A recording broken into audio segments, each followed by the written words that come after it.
The headline, Georgia needs more out of this position group in 2025. I feel that you could probably say that about at least a couple of the position rooms for Georgia, especially on the offensive side of the ball. But I'm honed in on the tight ends. I think it's true for some groups, but for this video, I'm honed in on the tight end room.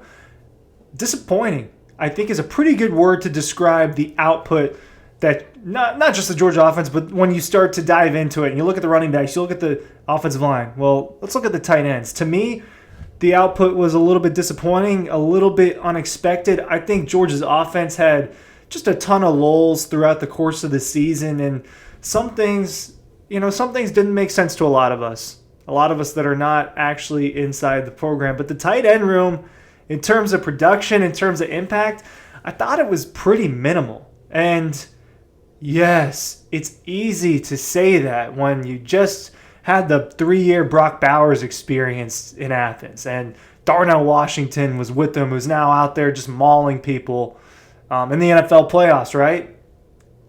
It's different.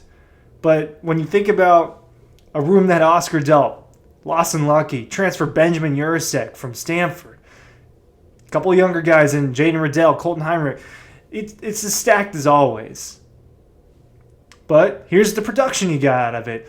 The fourth leading receiver for Georgia was Lawson Lucky, and surprising to some, he was the leading receiver in that tight end room. 24 catches, 348 yards, 3 touchdowns. Oscar Delp was the sixth leading receiver for Georgia, 21 catches, 248 yards, and 4 touchdowns. I think if I were to show you any Georgia player's stat line, like right before the season started in 2024, and I presented you the season stats, I think that you could make an argument that if you look through this, the most shocking one would be that Oscar Delp only had 248 yards on 21 catches. He ends up being the leader in touchdown receptions for tight ends, but it's that one. Oscar Delp, a guy that was seen as someone who could certainly come out in this NFL draft ahead of the season, someone that first round potential for me is a stretch, but probably had second or third round potential.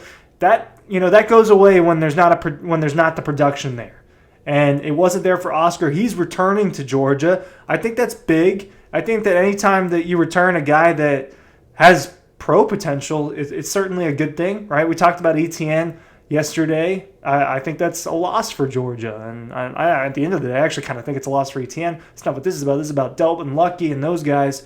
I just think that it was surprising. More was expected. But yeah, when you go from Brock Bowers to not Brock Bowers, things will dip. The thing is, Bowers was... Look, he was an alien, and he was getting 800 yards, 700 yards, 600 yards, even when he was dealing with injuries. And for none of these guys to even get half of the production that he was able to get, even last year when he was dealing with injury, to me it was surprising. The tight ends were simply not used as much in the 2024 Georgia Bulldog offense, and I don't quite understand it. I think that these guys are pretty good. I think that Lawson Lucky is one of the most athletic tight ends out there. 6'3", around that 230 mark. Oscar Delp, 6'4", 6'5", has really gained some muscle mass, is a pretty fluid guy with the ball in his hands. He made some huge plays down the stretch, and Oscar finally was implemented into this. I don't know what was going on with Oscar Delp from August to October. I don't know. But he just kind of disappeared in Georgia's offense, at least from a production standpoint, and not getting the ball. He started getting the ball later in the season, right? He plays really well, has 2 touchdowns against Tennessee, had a couple really nice plays in overtime in the SEC championship, receiving a couple passes from Gunnar Stockton in that game.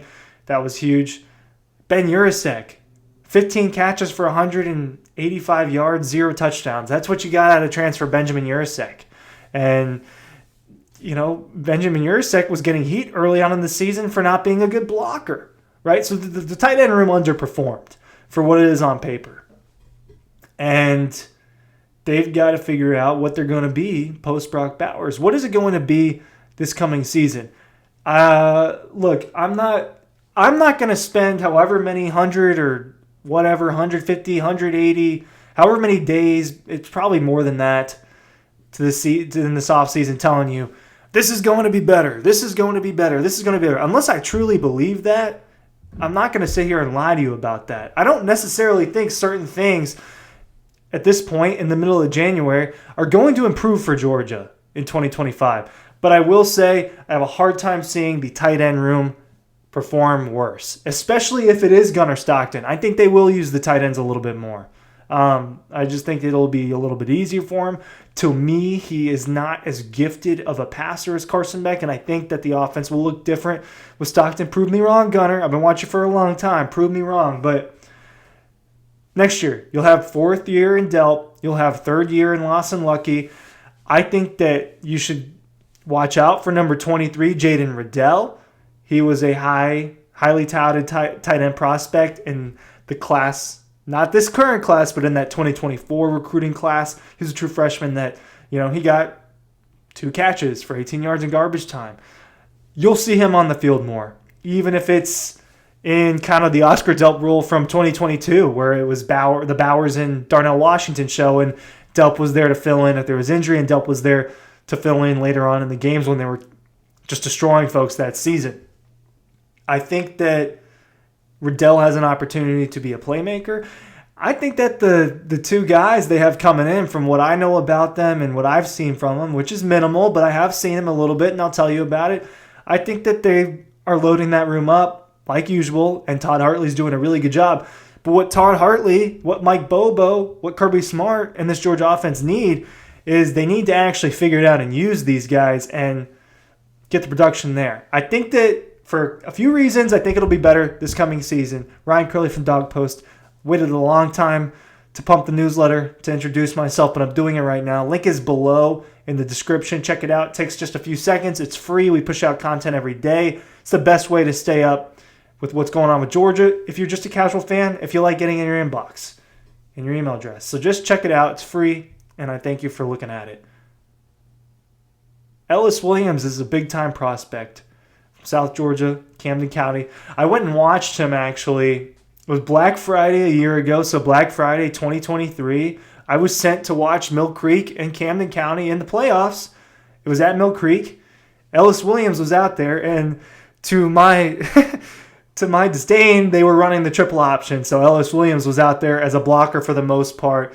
In one half, he got 1 target. He was actually an offensive pass interference. So what I watched out of Ellis Williams was not something that should, prompt me to come on here and just pump him up for you guys. But what you do see when you see Ellis Williams is you see the lanky guy, you see the 6'7", you see the freaky athletic ability, and you just kind of get it. They had him playing positions on defense I wouldn't have him playing out in coverage. It is what it is. That's why I'm not the defensive coordinator for Camden County High School. But he's a big-time prospect, and he's a guy that they need. They need tall jump ball guys. They didn't have that last year. That's what Kobe Young was supposed to be. Ra Thomas shorter, but was supposed to be someone that can make those types of plays.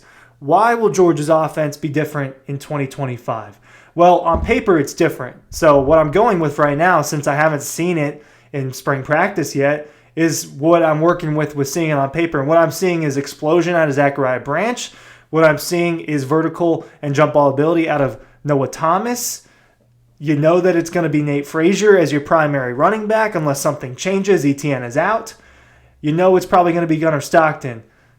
And you know that the tight end room is going to be good. Will it be better? Georgia's offense needs to function better. Those wide receivers did not cut it last season. Arian Smith's out. Dominic Lovett's out. They contributed in some of the, for Arian, he made a lot of really good plays for Georgia in his 5-year tenure. But there was more left on the table than there was taken off of it. And that was kind of always the thing with Arian Smith. He always left you wanting more. One more catch, not a busted route and things like that. Dominic Lovett contributed, put together about 1,200 yards in 2 years, and is just kind of out, but didn't contribute to anything necessarily special at Georgia. I know it sounds harsh. It is what it is. Got new faces in there. The old faces are the tight ends, and I think that they need to be used. I'm not saying Ellis Williams is going to get out there. And the other guy that I failed to mention, they got another 4-star tight end in Ethan Barbour, who's got more of a Brock Bowers type of frame. and that people are very excited about out of Milton. I don't know that those guys are necessarily going to play, but Oscar Delp and Lawson Lucky and Jaden Riddell, who will be the older of the group, and obviously Delp and Lucky being the older ones, are more than capable. And I think that with better talent on the outside, which is what we're working with as an assumption for Georgia, they should get more attention on the inside. The running game affected it. For sure, it affected it. More screen passes thrown, some slants, just stuff that wasn't catered towards the tight end was an act because Georgia struggled on offense and Georgia struggled to run the ball.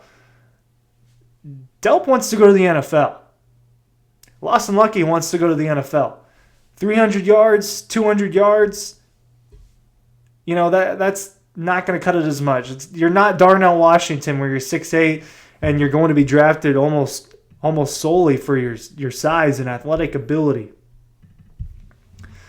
Georgia's offense needs a lot of help, and the tight end room, to me, is one that people did not discuss throughout the season, as it was never the scapegoat. It was always Bobo or Carson Beck or the offensive line or, this running game isn't working. Well, guess what? The tight ends weren't great either. It turns out the offense was just kind of lame, and it didn't work, and they dropped 7.5 points in their points per game from 2023 to 2024.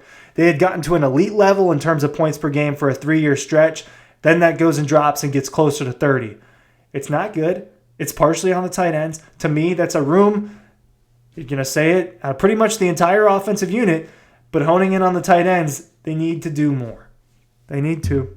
And I know that they can. That's why I'm saying it. I'm not going on here and saying this because this is just some weakness. The tight ends are not a weakness. These guys are good. There aren't a lot of rooms like that out there. It's why they need to do more. And that's my take. Thanks for watching.